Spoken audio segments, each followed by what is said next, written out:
مومنو اللہ سے ڈرو جیسا کہ اس سے ڈرنے کا حق ہے، اور مرنا تو مسلمان ہی مرنا، اور کسی شخص میں طاقت نہیں کہ اللہ کے حکم کے بغیر مر جائے۔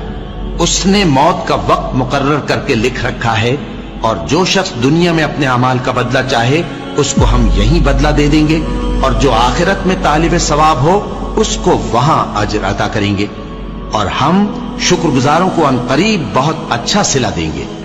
ہر شخص کو موت کا مزہ چکھنا ہے، اور تم کو قیامت کے دن تمہارے اعمال کا پورا پورا بدلہ دیا جائے گا۔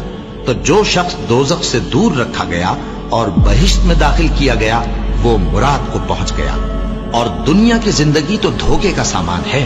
اے اہل ایمان، تمہارے مال و جان میں تمہاری آزمائش ضرور کی جائے گی، اور تم اہل کتاب سے اور ان لوگوں سے جو مشرک ہیں بہت سی ایذا کی باتیں سنو گے۔ تو اگر صبر اور پرہیزگاری کرتے رہو گے تو یہ بڑی ہمت کے کام ہیں۔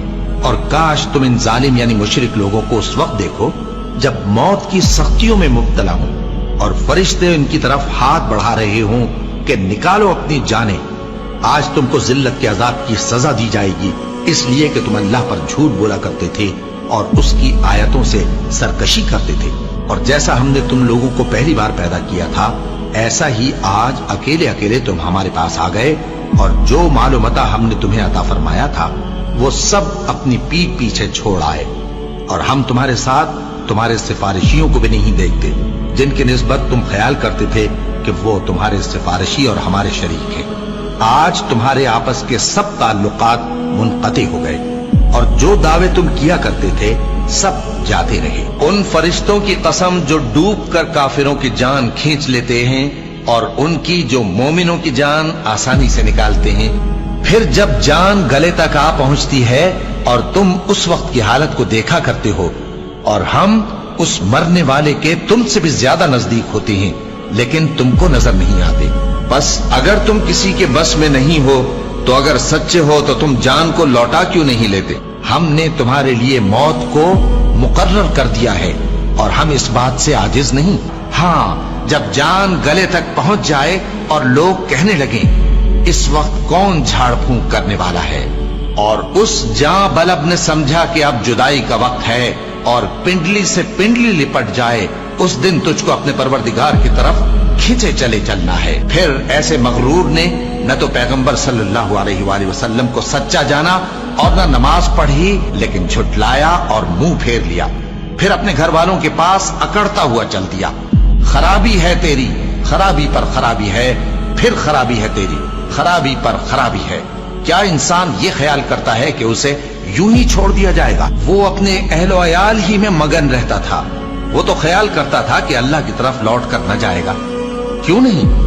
اس کا پروردگار تو اس کو دیکھ رہا تھا۔ سو میں شام کی سرخی کی قسم کھاتا ہوں، اور رات کی، اور جن چیزوں کو وہ اکٹھا کر لیتی ہے ان کی، اور چاند کی جب وہ پورا ہو جائے کہ تم لوگ درجہ بدرجہ ضرور چڑھو گے، اور موت کی بے ہوشی حقیقت کھولنے کو طاری ہو گئی۔ اے انسان، یہی وہ حالت ہے جس سے تو بھاگتا تھا۔ سن رکھو کہ جو کچھ آسمانوں اور زمین میں ہے سب اللہ ہی کا ہے۔ سن رکھو کہ اللہ کا وعدہ سچا ہے، لیکن اکثر لوگ نہیں جانتے۔ وہی جان بخشتا اور وہی موت دیتا ہے، اور تم لوگ اسی کی طرف لوٹ کر جاؤ گے۔ اور جو مال ہم نے تم کو دیا ہے اس میں سے اس وقت سے پیشتر خرچ کر لو کہ تم میں سے کسی کی موت آ جائے تو اس وقت کہنے لگے کہ اے میرے پروردگار، تو نے مجھے تھوڑی سی اور مہلت کیوں نہ دی تاکہ میں خیرات کر لیتا اور نیک لوگوں میں داخل ہو جاتا۔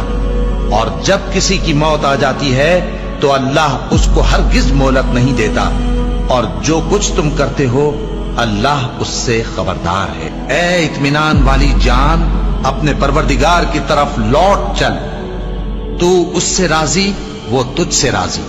سو تو میرے خاص بندوں میں شامل ہو جا اور میری بہشت میں داخل ہو جا۔